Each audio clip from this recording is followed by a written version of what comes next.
Alright, how's it going, guys? Today we're going to be doing another Nomad survival video. Today we're going to be going over the Knight's weapon evolution. We also have the good Knight finish, so I'm really looking forward to this because the Knight is such a fun class to play. So, looks like the SP regen is 800, so it's actually staying at the same. The weapon skill still has the same name, Provoke.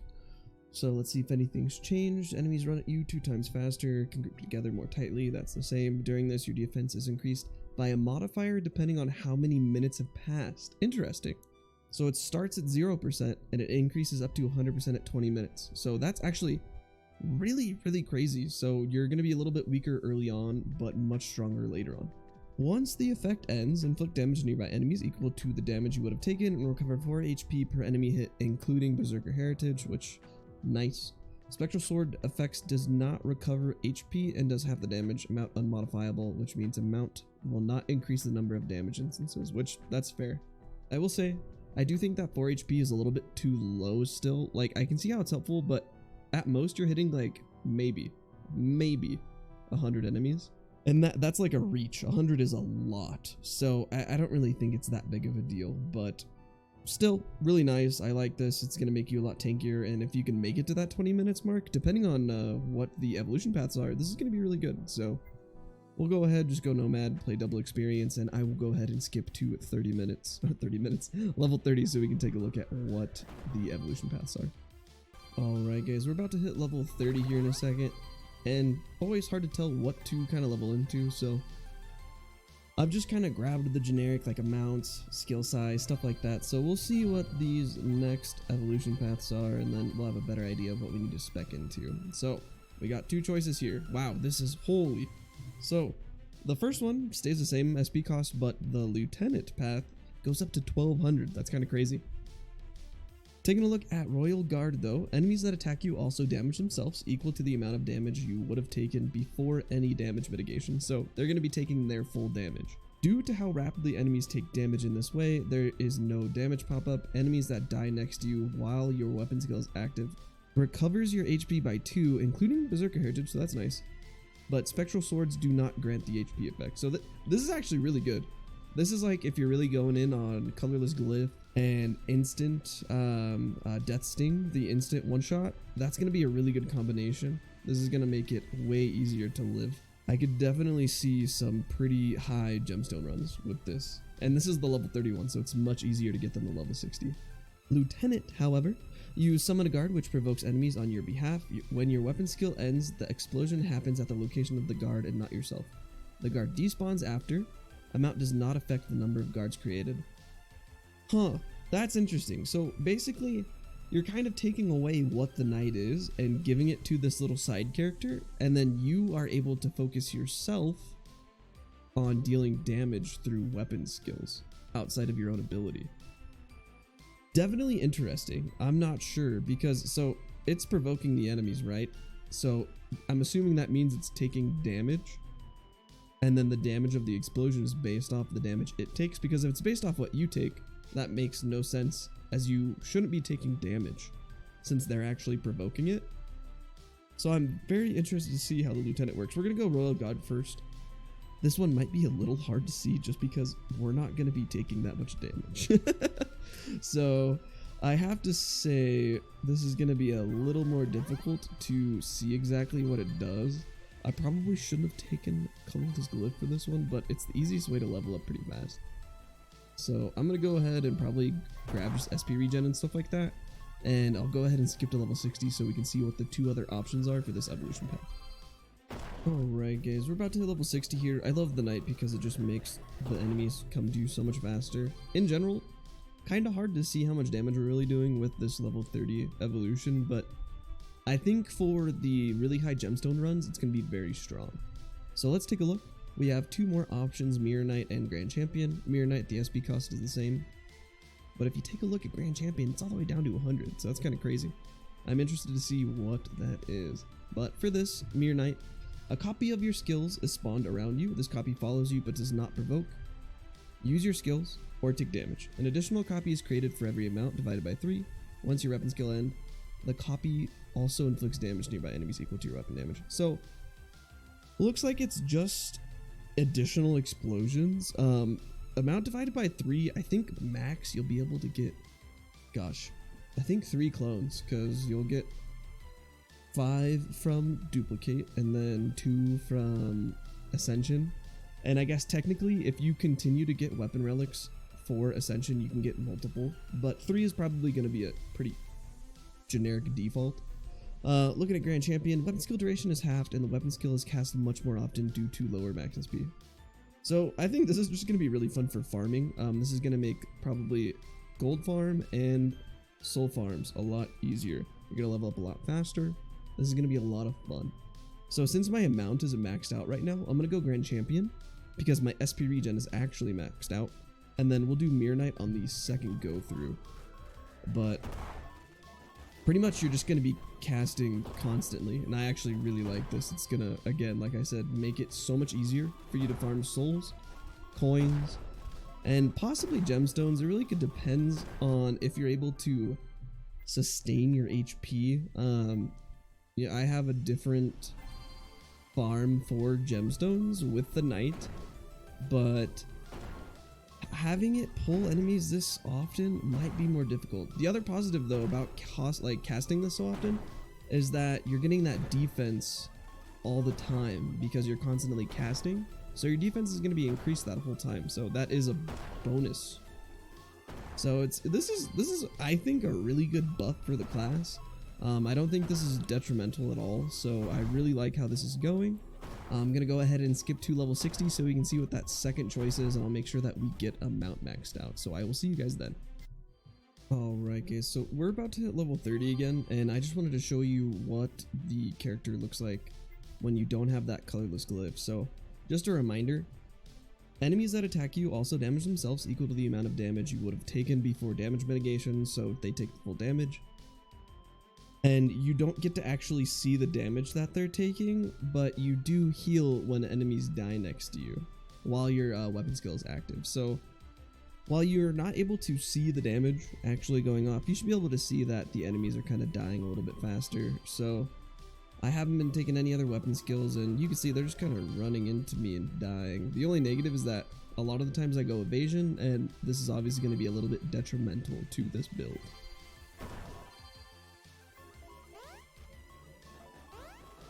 So you can see that they're dying pretty easily. You could probably avoid evasion if you're not playing anything really high gemstone wise. I always take evasion because you kind of just need it to live with those high enemy damage or your lower HP modifiers. So I generally recommend evasion, but if you're just playing normal, you could definitely avoid evasion in general and have a really good time with this class. But I'm gonna go ahead and max out our amount, and I will show you guys what that second build path is. Alright guys, so we're about to hit level 60 here. I can definitely see how this build for the knight is going to be really strong on gemstones. I'm really excited for this to come live, so I cannot wait for that. But let's take a look at what the second path is going to do. So for a reminder, Mirror Knight, the SP cost is the same. A copy of yourself is spawned around you. This copy follows you but does not provoke. Use your skills or take damage. An additional copy is created for every amount divided by 3. Once your weapon skill ends, the copies also inflict damage to nearby enemies equal to your weapon skill damage. So basically, it's just some extra ticking time bombs. And so I maxed it out. Oh wow, that is a huge explosion. Holy. It's really loud too, I have to say. I apologize if that's a little bit louder than normal, but in general, this is just gonna help us out like DPS anything. I would say one of the weaker points of the knight, depending on how you build it, you can kind of be low boss DPS. Not by like a lot, but just something that's a little annoying. But like with this, look at that. That's like so much extra damage. And I have no other weapon skills outside of the knight's just generic ability. So I can definitely see this being very strong. You can even go no evasion and really see how much damage you can do. Between this and retaliation, it's going to do a ton. So definitely like this build path. I don't think it's a nerf at all for the knight, and I'm really excited to see what that other build path is. So I'm gonna go ahead, skip to level 30, and we can take a look at the Lieutenant Evolution track. The Lieutenant Evolution path. Alright friends, we're about to hit level 30 here, and just as a reminder, I wanted to go ahead and show you guys what exactly the Lieutenant Evolution path looks like. So The cost is going to go up to 1200, which is the largest SP cost of any ability ever. You summon a guard which provokes enemies on your behalf. When your weapon skill ends, the explosion happens at the location of the guard and not yourself. The guard despawns immediately after. An amount does not affect the number of guards created. So you can't get additional guards through a mount. However, possibly in the evolution path we're going to be able to do that. But the main thing is the first relic for Spectral Sword now applies the first evolution path. So if we do get that relic, we'll be able to have 2 of these little guys out. So let's take a look and see what this really looks like. I'm interested because I don't have any other weapon abilities, but in general, it looks like he's just standing on top of me anyways. So that doesn't really do anything for me. So here, I'll go ahead and move so it doesn't look so silly after it's cast, and we'll see how much of an impact it really is. Obviously SP regen is going to be pretty huge here. So I mean, the nice thing is it does just go to that. However, if you're getting swarmed, you're still going to take a little bit of damage on the way out. So I would say with this, you're definitely going to build around not having like what I have, which is no weapon skills. You're going to want to have weapon skills so that you can stand over here and just kill everything. You can obviously stand next to it if you want. You're not going to be taking as much damage depending on the map, because like if I were to stand down here, I'm only getting damaged by the stuff on the bottom, where if I stand in the middle just right next to it, I'll take damage from all directions. So you can kind of move out of the way a little bit. But on like the Ruined Dungeon map, you only have to worry about maybe 1 or 2 directions. This is going to be a really strong class. Definitely help you get away if you're going to die. That's another positive of this, is you could definitely run away if you need to.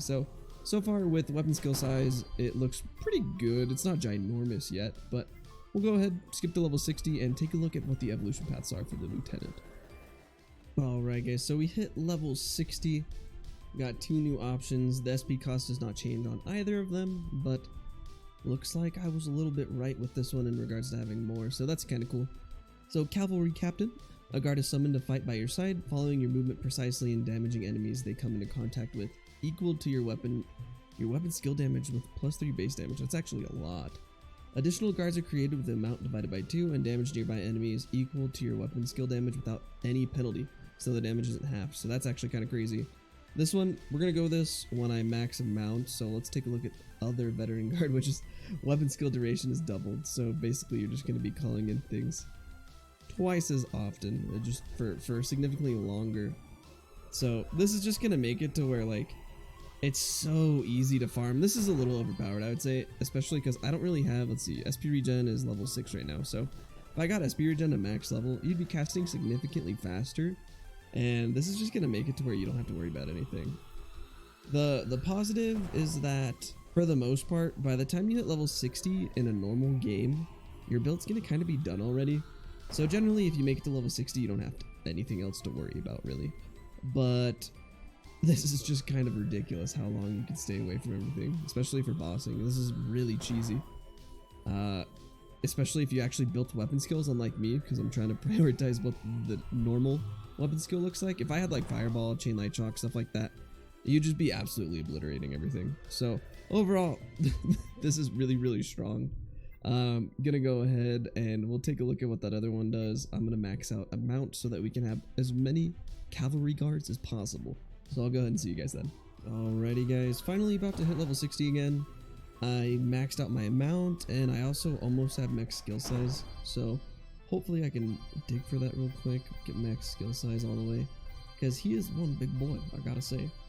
But overall, we're gonna have as many of the guards as we possibly can, and it looks like just it's not in the books for me. So as a reminder, we're gonna be going Cavalry Captain. A guard is summoned to fight by your side, following your movement precisely and damaging enemies that come into contact with them. And it deals damage equal to your weapon damage skill with +3 base damage. Additional guards are created with amount divided by 2 and damage nearby enemies equal to your weapon skill damage without penalty, so the damage isn't halved. I am interested on what exactly your weapon damage is, because for the most part you would assume it's based off how much damage you take, right? That's how the knight works. So interested to see how much damage this is going to be doing. Oh lord. So it looks like it's in for like 300. And you still drop the main lieutenant to pull everything towards you. So if you just stood still, You know, I have 5 guys standing around the one that's pulling them all towards you. Wow, I'm like super conflicted. So originally I was gonna say that my favorite evolution path is definitely the one where you just cast multiple times, like your SP cost is down to 100, because the knight in itself is a really fantastic class. I don't think there's really any issues with it, but this, if you combine this, right, so we'll take this, we'll take a mount, and then you throw in colorless glyph as well as your instant kill, this is gonna be a fantastic gemstone run. So I'm really excited to see this in the main game. Overall, I think the knight got a really good, I guess redirection might be the right verbiage for it. I don't think, you know, the essence of the character is really taken away with any of these upgrades. I think that's fantastic. The knight was already a really great character. I think the knight was in a really good place with a lot of people that liked the knight. And I think this is just going to add on some more love to the knight in general. I do think it is still going to be one of the top classes. And I'm interested to see what limits we can push with this class going forward. So, as always, guys, if you like this type of content, just go ahead and like, subscribe. I really appreciate it. And as always, I will hopefully see you on the next one.